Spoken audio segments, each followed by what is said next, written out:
Eu sou Fabrício Carpinejar.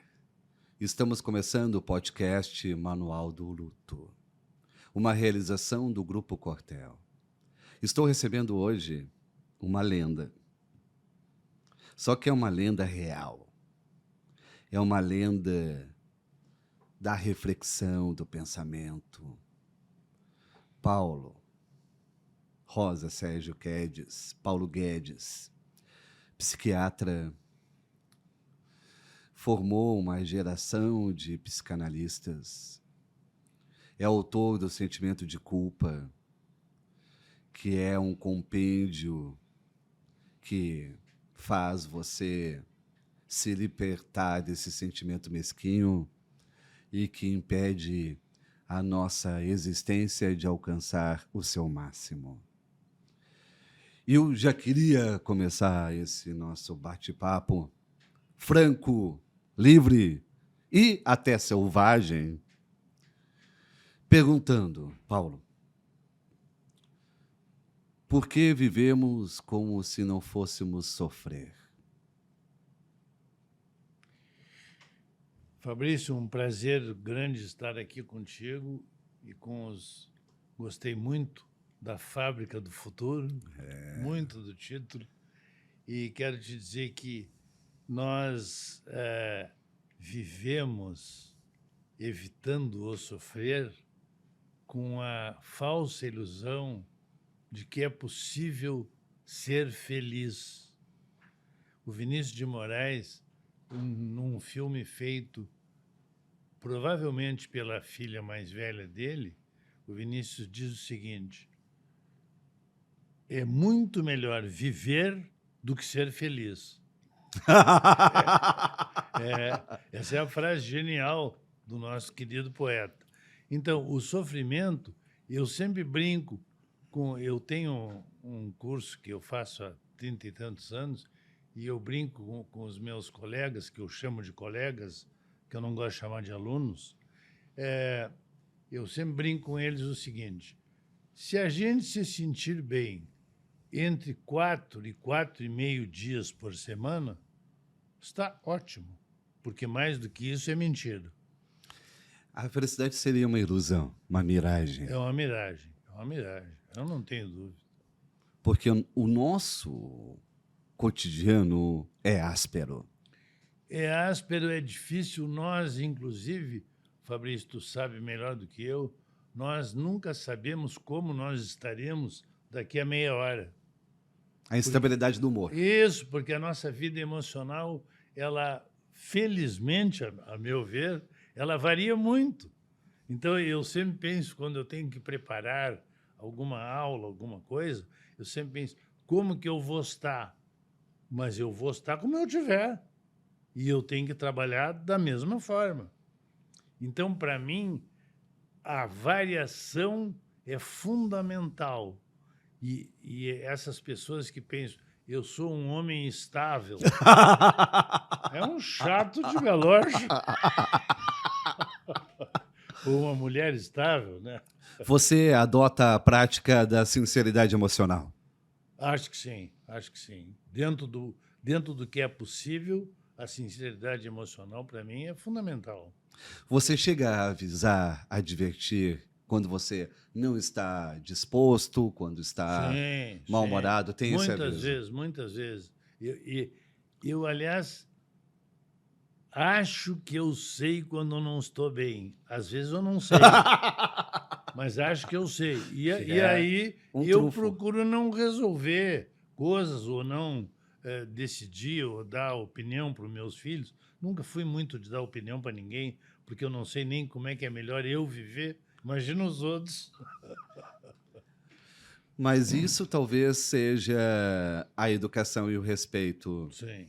Quando você avisa como você está se sentindo para não acarretar grosserias, Isso mesmo, claro. agressividade à toa. Claro. As pessoas não têm esse costume de avisar porque elas não sabem como elas estão, elas não se conhecem. A minha avó dizia muito, eu tenho uma lembrança muito bonita dela, ela dizia, meu filho, e eu era pequeno, meu filho, hoje eu não estou no meu dinheiro. Então, com isso, ela queria dizer, tu faz o que tu quiser, que eu não vou te incomodar. Eu vejo que muitas vezes as pessoas de fora da nossa vida sabem melhor o que estamos sentindo do que nós mesmos. Exatamente. Você pode chegar no trabalho e alguém, um colega que você não tem grande partilha de contato, chegar e falar: você está triste? E você nunca tinha pensado que estava triste. Uhum. Ele notou primeiro do que você mesmo. Claro, Como que a gente pode criar uma naturalidade com as nossas emoções? Eu acho que é preciso que a gente procure, claro que é difícil ir num nível máximo, mas a gente tem que procurar deixar transparecer como a gente está. Falar os limites também. Falar, claro. Olha, para um amigo, é uma falta de consideração com ele eu esconder o que eu estou sentindo. Isso é que eu acho. Porque senão ele não vai poder se relacionar comigo. Não vai poder nem se defender.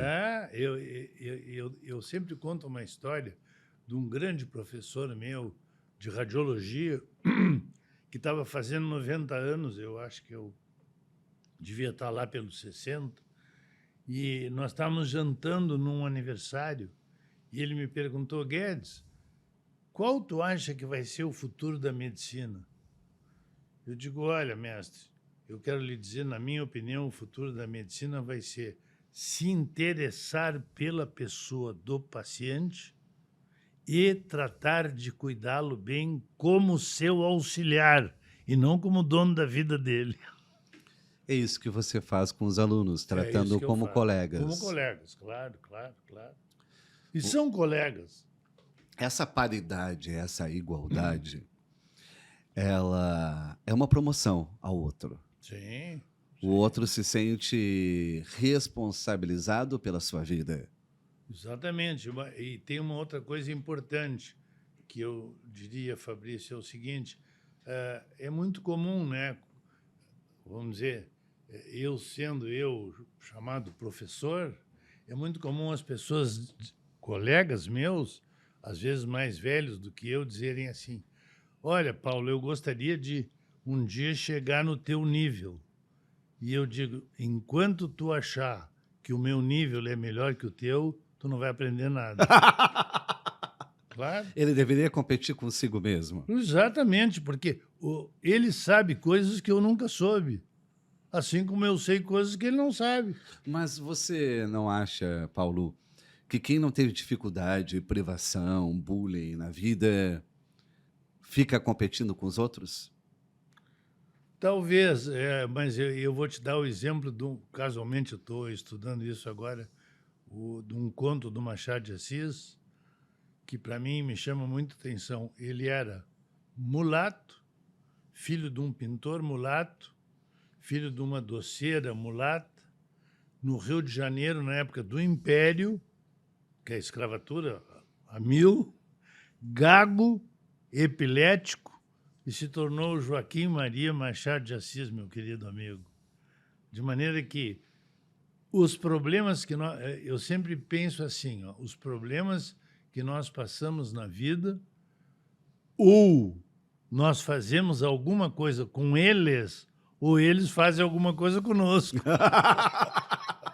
Mas traz uma autoconsciência, uma consciência lógico, elevada. Claro. Se você está cuidando das suas adversidades, você não está competindo com os outros. Exatamente. Você tem em si a sua própria régua. Claro. A maior adversidade, a meu ver, sou eu. É com ela que eu tenho que me ver. Por exemplo, eu tenho que cuidar da minha vaidade, porque a minha vaidade só me atrapalha. Então, se eu puder moderá-la, eu vou me sentir melhor. Não apagá-la. Não apagá-la, claro. Porque a vaidade é essencial em alguns momentos. Sim, eu quero dizer assim, Eu acho que é fundamental nós gostarmos de nós mesmos. Isto não precisa levar a se sentir vaidoso. Eu não me acho que eu sou melhor do que ninguém. E isso é algo que me perturba, porque eu, me confesso, tinha dificuldade de ter vaidade. Sim. Uhum. Eu precisava ter mais vaidade, Sim. Uhum. porque eu sempre me senti um cavalo de carga. E a vaidade tem algo do reconhecimento das conquistas, Sim. dos méritos. Claro.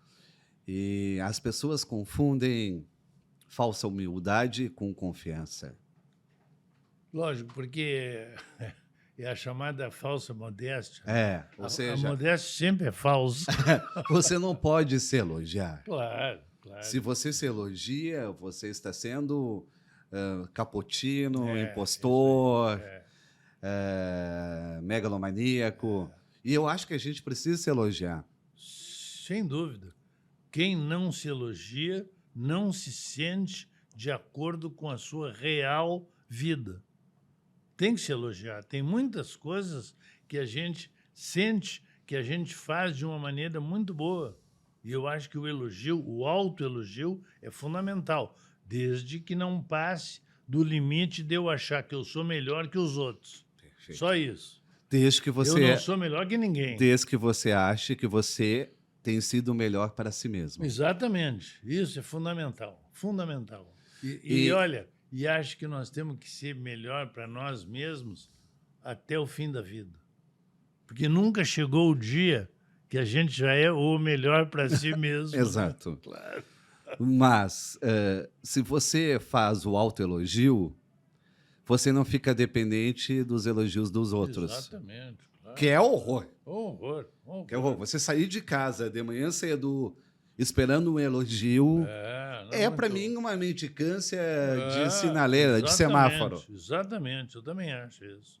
E sempre acho o seguinte, as opiniões dos outros têm muito valor para os outros, não para mim. Porque eu não posso saber, isso eu digo muito para os meus colegas que trabalham, muitos com psiquiatria, outros com advocacia, outros com engenharia. Eu abri meu curso para Deus e todo mundo. Qualquer pessoa pode fazer. E eu acho assim, sempre que a gente acha que sabe o que é melhor para o outro, nós estamos mentindo. Porque eu não sei nem o que é melhor para mim. Como é que eu vou saber o que é melhor para o Fabrício? E existe o boicote, a sabotagem. Claro, tem mais isso. Bom, aí nem se fala. Os atos falhos. Claro, quando você pensa que está fazendo algo para si. Exatamente. E não está fazendo. Claro. E adia os seus sonhos, os seus desejos, as suas vontades. Ou culpabiliza os seus desejos. A questão, a gente tem aqui nesse podcast Manual do Luto uma forma de fazer com que as pessoas entendam esse processo. Do luto. Do luto. Sim. E a culpa costuma ocupar o lugar da gratidão. A culpa é avarenta e leva toda a sua vida junto. Dificilmente quem tem culpa vai se sentir inteiro. Quem tem culpa sempre se verá endividado. Exatamente. Perfeito. Como se você pagasse uma dívida com créditos bancários. Exatamente. Com um juro alto. Com um juro alto. Claro. Você não paga mais o seu cartão de crédito da alma. E eu diria mais para ti, Fabrício, a culpa, o sentimento de culpa, substitui um sentimento importantíssimo na nossa vida, que é o luto. O luto, não só em relação à perda de uma pessoa, mas em várias perdas, nós temos que saber nos enlutar e saber que isso faz parte da nossa vida. Que não é feio. Claro que não. Vamos dizer, é extremamente humano a gente estar de luto. Tem muita gente que, quando se sente de luto, entre aspas, procura ajuda médica, porque eu não estou bem. E eu sempre respondo assim: se tu não tivesse de luto, tu estaria louco. Claro, claro. Porque quando a gente pega mínimas coisas... Não estar bem é a sua saúde. É a sua saúde. Estar chateado porque perdeu um emprego, estar chateado porque perdeu uma namorada, ou perdeu um amigo próximo, estar chateado é a sua saúde mental, né? Talvez exista uma tirania do tempo do luto. Como se você precisasse cronometrar um tempo para a recuperação. Exatamente. Existia isso até em épocas passadas. Tem tanto tempo para luto da morte do pai. Não, e ainda colocavam o luto de acordo com a proximidade. Isso, é uma coisa assim absoluta. Que absurdo, porque um grande amigo pode gerar um luto maior do que o seu pai ou sua mãe. Lógico, nem tem dúvida. A perda de um trabalho que tu tens paixão por ele pode gerar um luto enorme, porque é uma coisa que fazia parte da tua vida e aquilo terminou. Não é uma abstração. É lógico, é lógico. O luto, para mim, é uma condição...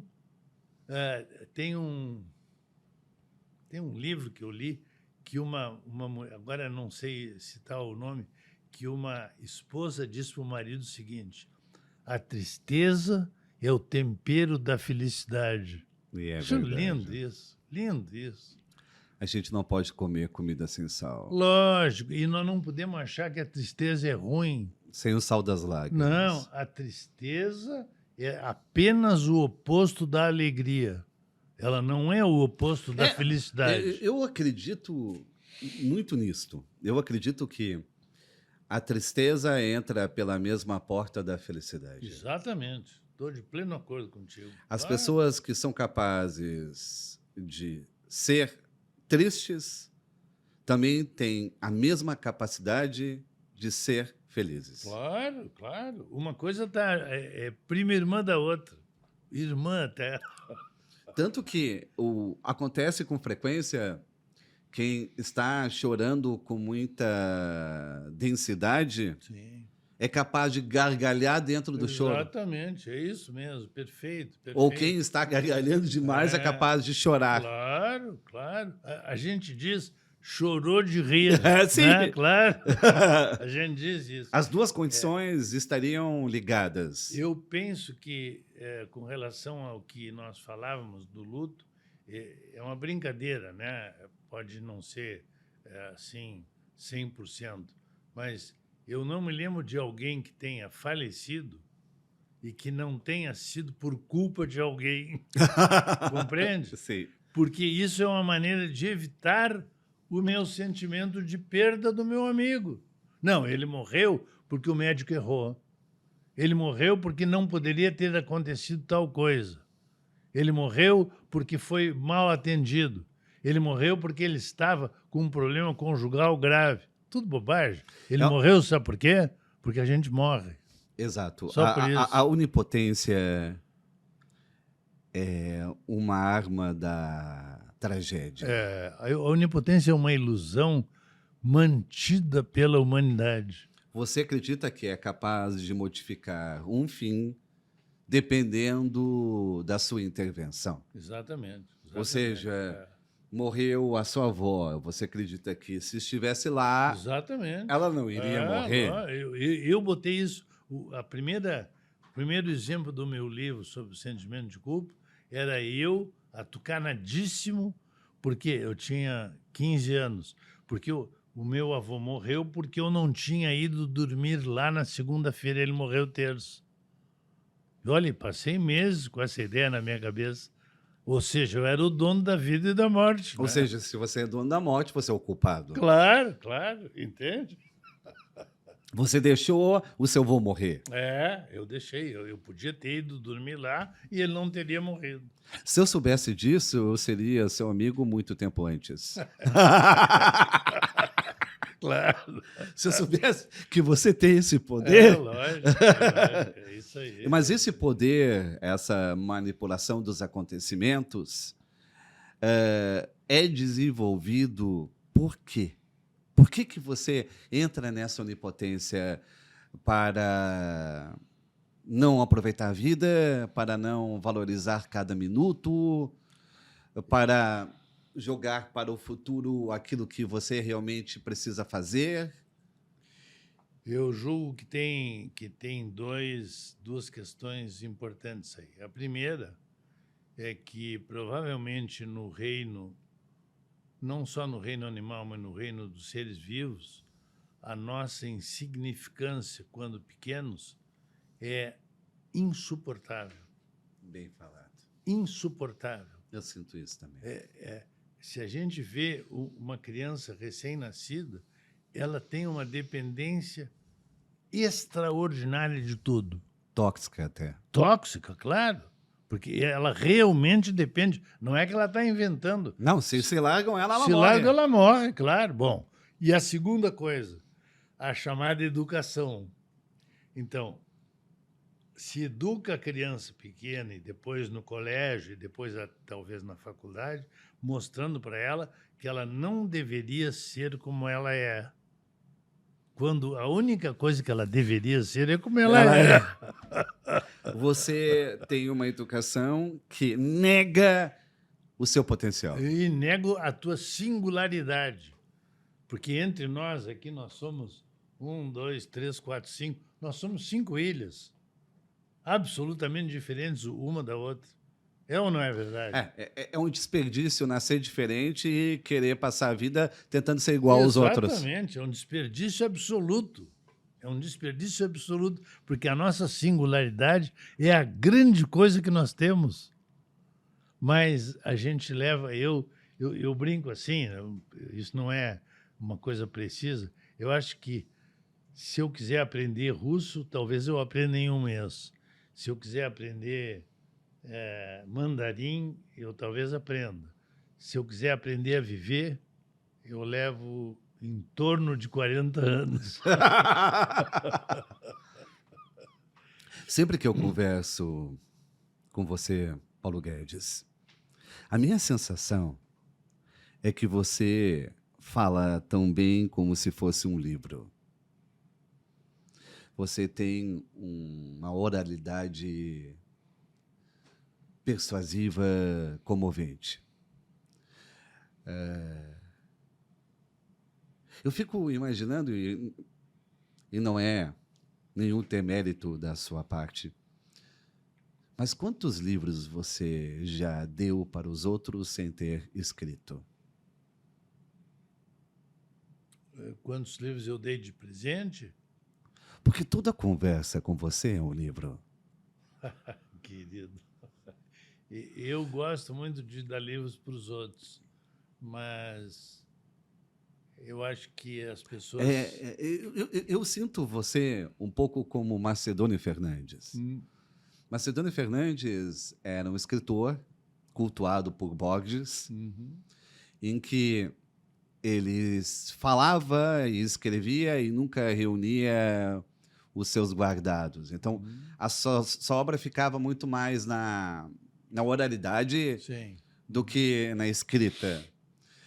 Isso talvez seja uma sina do professor, uma sina do formador, ou você não se arrepende de nada? Em geral, não me arrependo. Em geral, não.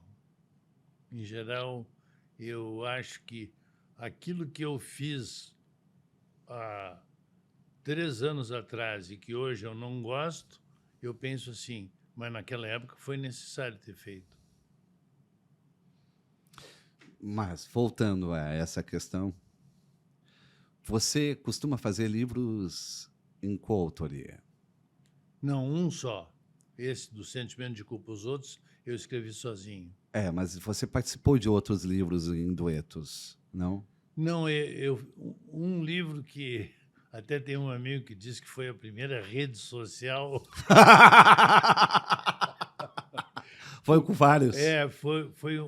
Foi uma troca de e-mails entre eu e um colega meu dizendo para ele o seguinte: olha, vamos procurar versos que a gente esconde nas gavetas por vergonha, ou vamos procurar versos de outros poetas que as pessoas não conhecem e vamos criar um manda para o outro. Esse grupo acabou, isso foi nos anos 90. Eu era o organizador. Esse grupo acabou tendo mais de 100 pessoas pelo mundo afora, com versos feitos por pessoas que nunca tinham escrito poemas e também com versos de autores conhecidos que um mandava para o grupo. Eu era vamos dizer, o centralizador. Todos mandavam para mim e eu distribuía para o resto. Ao fim de 2 ou 3 anos, publicamos um livro chamado Palavras Guardadas, que é a que estava escondida nas gavetas, né? Para o horror dos ácaros. Mas talvez seja egoísmo da minha parte, porque eu gostaria de ler um livro do Paulo Guedes por ano. Eu falo, tudo o que o Paulo escreveu é de utilidade pública. Porque me influenciou decisivamente. Que bom, fico feliz. Em especial para combater a ansiedade. Sim. A ansiedade é essa pressa sem caminho, essa pressa sem estrada. A ansiedade, acredito que está liquidando existências. Também acho. Por inteiro. Claro. Qual que é essa motivação da ansiedade de usar aquela onipotência, aquele controle dos acontecimentos Acho que sim. para se desgastar? Porque quem é ansioso não sossega um minuto. Nem quando está dormindo. Não, claro que não. E está sempre, vamos dizer, como existe uma série infindável de razões, entre aspas, para a ansiedade, eu estou ansioso por causa da guerra da Ucrânia. Terminou o assunto. Ninguém vai dizer que não. Não, mas eu estou ansioso agora porque o Grêmio perdeu. Ou eu estou ansioso porque a minha mulher brigou comigo. Não, eu estou... Uma vez eu disse para o meu pai, quando eu era guri, eu disse para o meu pai, pai, eu sou fanático pelo Grêmio. E ele disse assim, meu filho, é o seguinte, tu é fanático, o Grêmio não tem nada a ver com isso. Seria fanático por qualquer outra coisa. Qualquer outra coisa, claro. Você coloca um pretexto para a sua ansiedade. Exatamente. Ela vai existir, mudando o objeto. Mudando a razão, mudando o argumento. Os argumentos, todos, não servem para nada. Quando você descobre isso, que você será ansioso, não importa qual seja o seu instrumento, você meio que se liberta? Claro. Tu tem que saber, eu estou angustiado porque eu estou angustiado, não tem nada a ver com o Putin. E você vai ser angustiado com todas as pessoas próximas. Exatamente. E contagia o outro. A ansiedade contagia. É pior que o bocejo. Contagia, é isso mesmo. É pior que o bocejo. É isso mesmo. Você não consegue ficar com uma pessoa ansiosa na mesma sala sem tóxico. Não ficar ansioso também. Exatamente, é tóxico. Daqui a pouco tu tá te sentindo mal e tu não sabe por quê. Te passaram aquilo. É um bilhetinho que ele bota no teu bolso. Por isso que eu já testemunhei várias vezes, quando um é ansioso no casal, o outro também fica automaticamente ansioso. Sem dúvida. Não existe um ansioso sozinho. Não existe, não existe. Claro que não.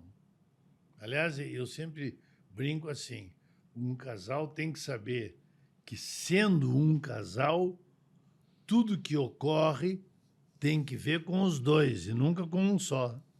Claro. Se são dois, né? Eu acredito que pode salvar casamentos quando você deixa de usar certas acepções, conceitos. Se você deixar de chamar a sua esposa de ansiosa, apressada, Claro, claro, de inquieta, de claro. Qualquer coisa. fora de si, Qualquer de adjetivo. qualquer. Adjetivo. Se você Claro, tira os adjetivos da sua claro. vida É, conjugal, você exatamente. tem uma relação boa. Exatamente. Eu estou de pleno acordo contigo. Usa os substantivos. Muda tudo. Muda tudo, muda tudo. Porque aquilo que eu estou dizendo para ela, no caso da vida conjugal, eu tenho que saber que eu estou dizendo para mim também. Tu és não sei o quê. Mesmo que seja, você está nervosa, E tu também tá. você está preocupada. É isso. E tu também tá.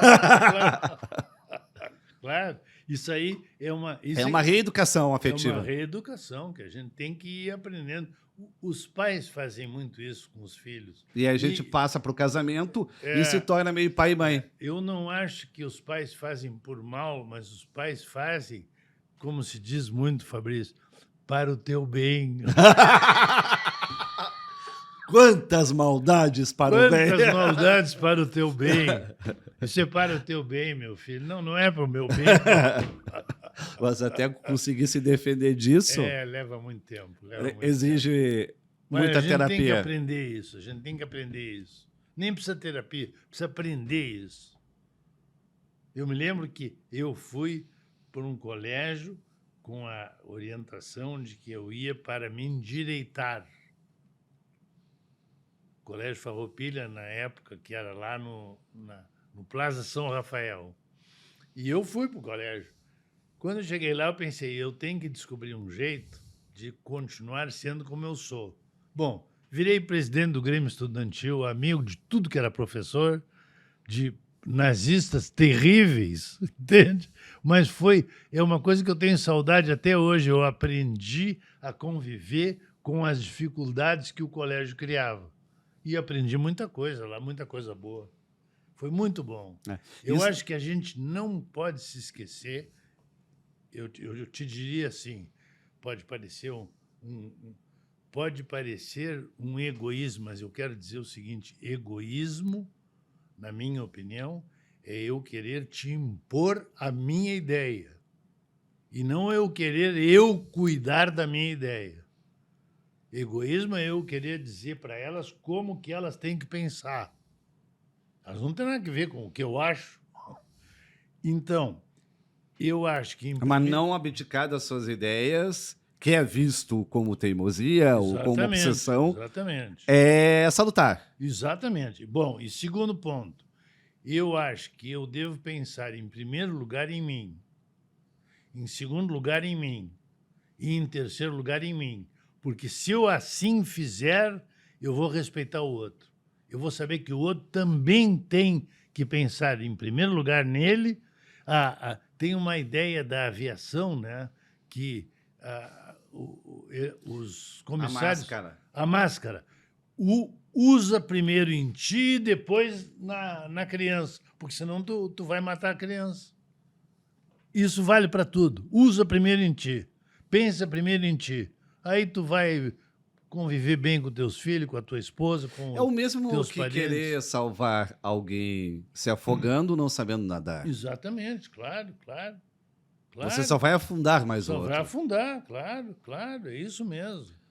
Então, pensa primeiro em ti, porque tu precisa muito do Fabrício. muito. É a autoempatia. Exatamente, claro. E nos tempos atuais, existe quase como uma obrigação da empatia, se colocar no lugar do outro. Sim. O que estamos dizendo aqui, ao contrário. Ao contrário. Que as pessoas deveriam se colocar mais no seu lugar. Claro. Se coloca... elas se colocam demais no lugar dos outros. Exatamente. Isso, eu acho que isso até eu chamaria... Autoempatia é algo forte. É um pouco assim, um pouco de má fé eu dizer que eu vou me colocar no teu lugar. Em primeiro lugar, porque é mentira. Não vai. Não vou. É desconfortável. Não é só desconfortável. Eu não sei me colocar no teu lugar. Eu não tenho essa magnitude de conhecimento. Naturalidade também. Eu não posso me colocar no teu lugar. Mas se eu me colocar no meu, eu vou respeitar muito o teu lugar. Eu demorei para descobrir isso. Eu também demorei. A minha esposa me pediu um copo d'água. E eu pensava que nesse gesto eu poderia ter lucro. E, em vez de dar um copo d'água para ela, eu preparava uma limonada. Chegava com a bandejinha de limonada, esperando o elogio, o agrado. E ela dizia, eu pedi água. Claro. Porque eu Claro. achava que poderia saber melhor do que ela queria, daquilo que ela queria. Benefício secundário. Claro. Não, mas se eu entregasse um copo de água para ela, eu não receberia nenhuma recompensa. Lógico, mas não precisava, ela queria água. Ela queria água. Claro. A água seria esquecida, a limonada não. Exatamente. Aí você quer ter uma espécie de benefício secundário. Eu vou fazer uma limonada porque ela vai dizer que eu sou o máximo. Exato. Eu não sou o máximo. Eu não sou. Claro. Porque eu deveria somente entregar água. Como que você pode ter essa soberba, essa arrogância de achar que sabe melhor do que o outro quer? Exatamente.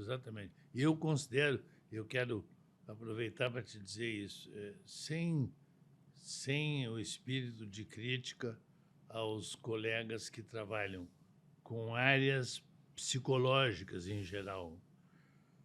Há uma ideia no ar de que um psicólogo, um psiquiatra, um psicanalista sabe do outro mais do que o outro.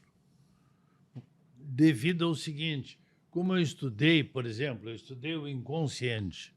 Então, como eu estudei o inconsciente e tu não, eu sei do teu inconsciente mais do que tu, o que é uma barbaridade. No máximo, eu posso te auxiliar como teu médico, ou teu psicólogo, ou teu psiquiatra.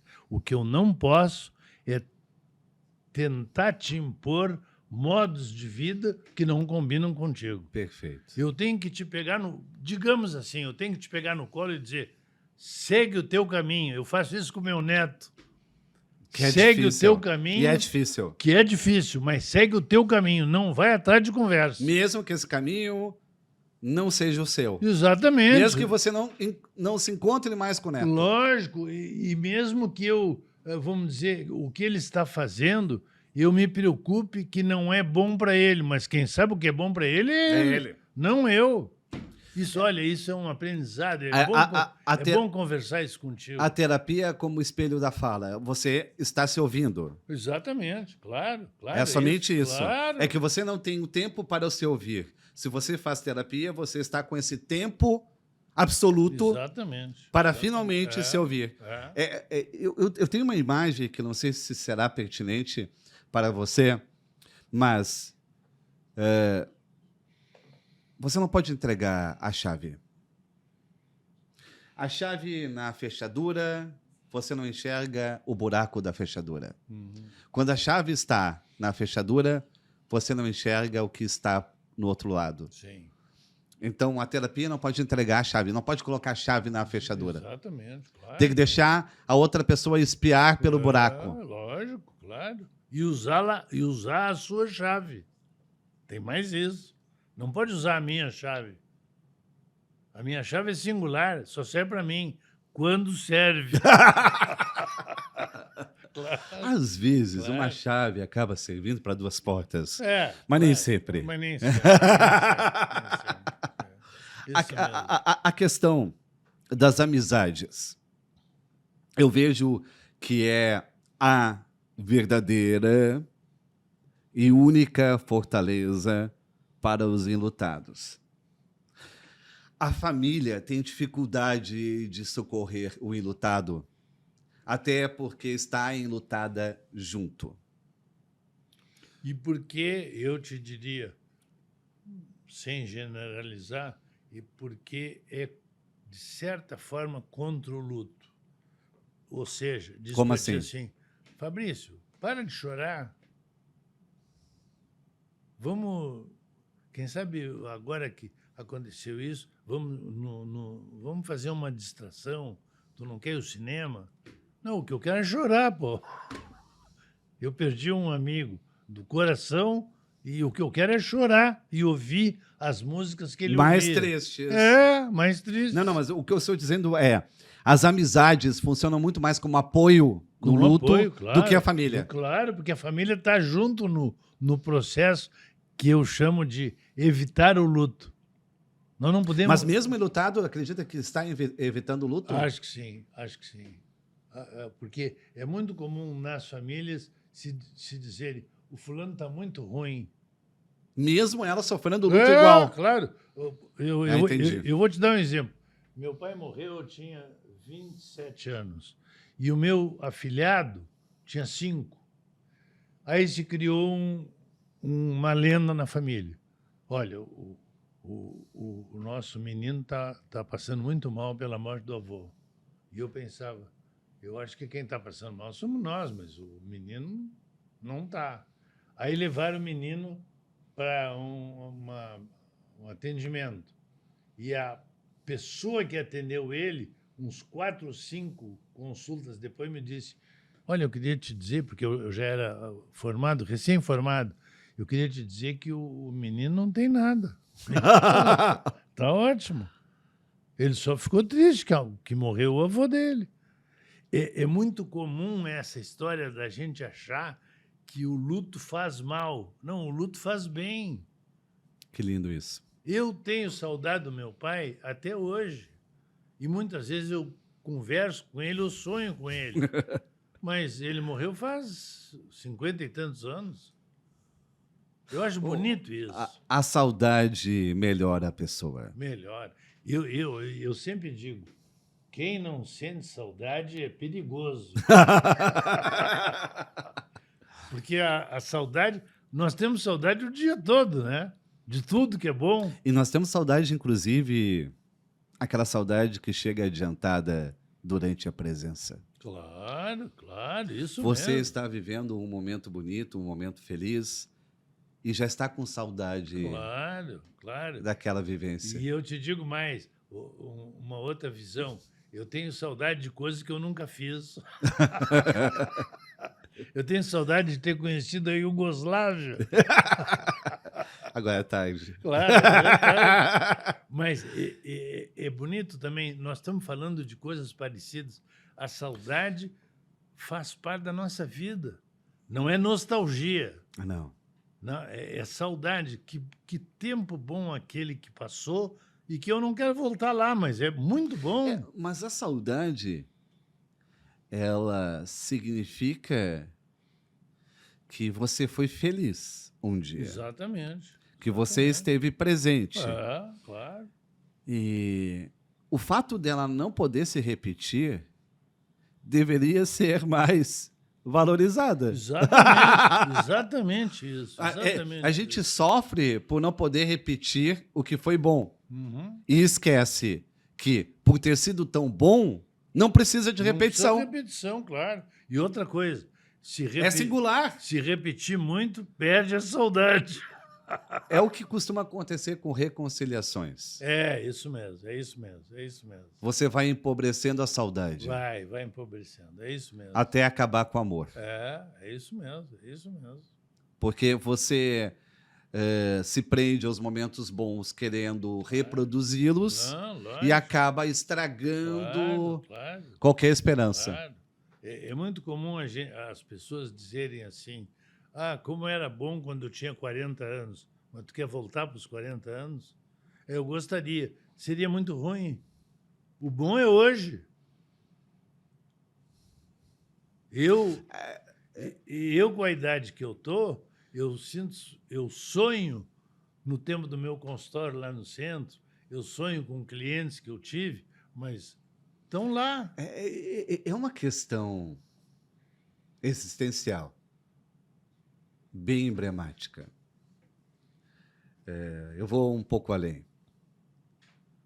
A pessoa perdeu seu filho. Você pergunta para ela, você gostaria de ter o seu filho de volta? Ela responderá: sim, faria qualquer coisa por isso. E aí você pode dizer para ela: mas você sabe que vai sofrer a dor da perda tudo de novo? Claro. Não, e tem um outro. Eu posso te interromper? Tem um outro detalhe. Teu Porque a filho, perda vai acontecer. teu filho morreu porque ele estava doente. Tu gostaria de tê-lo de novo? Gostaria. Doente? Eu não gostaria. Meu pai, eu te digo, eu olhava para ele, eu tinha 27 anos, estava recém-formado, e eu pensava, ele precisa morrer. Vai ser muito duro para mim, mas ele precisa morrer, porque ele não tem mais condição física para poder viver.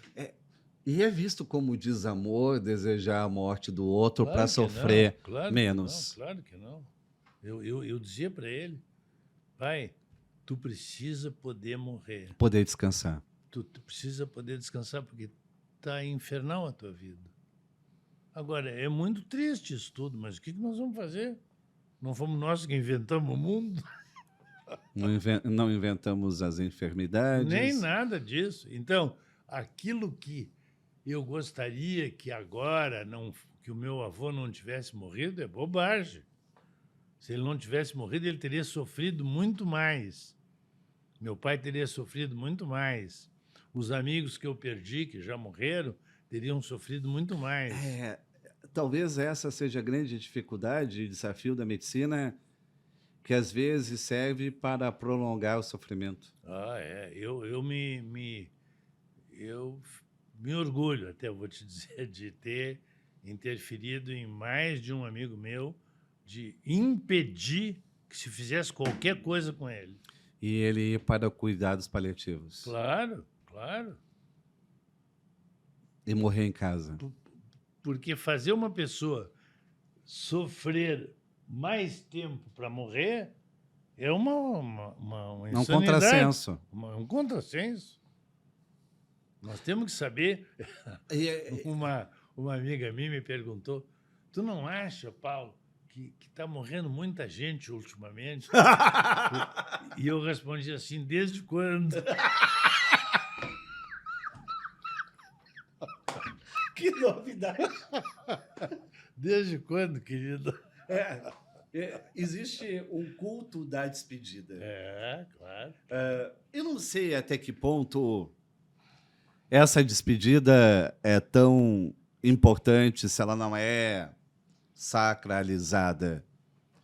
Porque aquilo que você viveu com a pessoa já serve de despedida. Claro, claro. Mas parece que a pessoa está prestes a morrer e você precisa se despedir devidamente. Sim. Ser inteligente, ser espirituoso, emoldurar o desenlace. E, na verdade, a gente não consegue dizer nada naquele momento. Que não. É uma incompetência, é uma afasia. Para mim, a tua definição é a mais perfeita. A despedida está contida na convivência que a gente teve com ela. Já aconteceu. Já aconteceu. E você vai escolher qual foi o momento da despedida, que eu acho tão bonito isso, também tão tocante. Você poder escolher, olha, eu me despedi dele uma semana antes, um mês antes, um ano antes. Fazem 34 anos que eu mantenho esse curso, que começou só com psiquiatras e hoje, depois eu fui abrindo para várias outras pessoas. O curso tinha 3 anos de duração. Todas as turmas, sem exceção, quando o curso estava se aproximando do fim, diziam, mas, Paulo, nós temos que continuar. Eu digo, olha, quando uma coisa está boa, ela tem que terminar quando ela está boa, porque se nós continuarmos, ela vai ficar ruim. E eu, sinceramente, acho que tudo tem fim e é bom que o fim seja durante uma época boa. Isso é decisivo. Saber o momento de parar. Claro, claro. Saber o momento de se despedir da felicidade. Exatamente. Porque a felicidade, ela pode assumir uma natureza maldita, Claro, que é o apego. claro. O velho poeta que eu já citei, tristeza não tem fim, felicidade sim. E se a gente reconhecer que os momentos felizes, eles têm que ter fim, porque senão eles se tornam infelizes, isso é uma sabedoria. Sabe que eu descobri que sou casado com a Beatriz há 7 anos. E chego perto do seu casamento de 57 anos, é isso? 57. Ele tem 50 anos a mais de casório. 57 e vou te dizer, eu tive sorte na minha vida, acho que eu e ela subimos e ultrapassando as fases da vida. Primeiro não tivemos filho porque tínhamos medo de ter filho, depois passamos a ter, tivemos 13, eu queria ter 6, porque achei uma maravilha, mas eu sempre brinco com ela o seguinte, cada ano nós somos um casal diferente, e nós somos um casal diferente. Se nós não acharmos que nós estamos diferentes do que estávamos o ano passado, nós vamos nos incomodar. Não tem saída. Por isso que se mantém. O Santana perguntou o que deu errado no teu casamento. Para ser tão duradouro. Claro. Por que deu errado para ser tão duradouro? Mas eu estava falando que eu demorei a descobrir que o segredo do meu casamento com a Beatriz não é porque ela me dá felicidade, eu posso encontrar felicidade no casamento. Não é a felicidade. Porque a felicidade... Se você vai ficar com alguém pela felicidade, Não. você não vai ficar casado e toda hora estará se separando. Claro. Você está com alguém pela liberdade. Exatamente. Pela liberdade. E eu, para mim, é mais do que o amor, é a amizade. A Que só encontra... A liberdade só é encontrada na amizade. Exatamente. A liberdade é fundamental. Mas se vai entrar num casamento para ser feliz, você será profundamente triste. É muito ruim, muito ruim, muito ruim. Mas isso que tu falaste é muito importante as pessoas compreenderem. A liberdade é fundamental. O amor começa na liberdade. Claro, é fundamental. Se a liberdade é menor do que o amor, acabou o relacionamento. Por que a gente está dizendo isso, Fabrício? Porque um homem e uma mulher são duas ilhas absolutamente diferentes uma da outra, completamente diferentes. Consequentemente, a liberdade é o que mantém essa cumplicidade. Eu gosto muito daquela sua definição, e nós já estamos no final do nosso Manual de Luto, esse podcast do Grupo Quartel, que eu tenho o prazer de conduzir. Você tem uma frase que um homem é mais diferente do que um outro homem, do que uma formiga de um elefante. De um elefante. Isso não é meu, isso foi copiado do Montaigne. Isso está escrito em algum lugar em Paris, numa inscrição em mármore, e eu acho fantástico ele dizer isso. Você é tão diferente quanto um outro homem, isso. Mais diferente do que uma formiga de um elefante. E é profundamente verdadeiro. Isso é lindo, isso é lindo. Eu acho que isso torna a nossa vida uma coisa mais maravilhosa ainda, entende? Nós somos... e por isso que nós temos amor um pelo outro, porque o que eu amo em ti? Tudo que eu não sou. Claro. Eu só não sei quem era a formiga ou o elefante aqui, mas a gente é mais próximo do que dois homens. Isso aí. É isso aí. Queria agradecer, Paulo Guedes, por essa fartura, esse banquete. Se podcast costuma ter cortes, duvido alguém conseguir cortar. Te agradeço muitíssimo. Foi um grande prazer conversar contigo. E daria um livro, hein? Um abraço.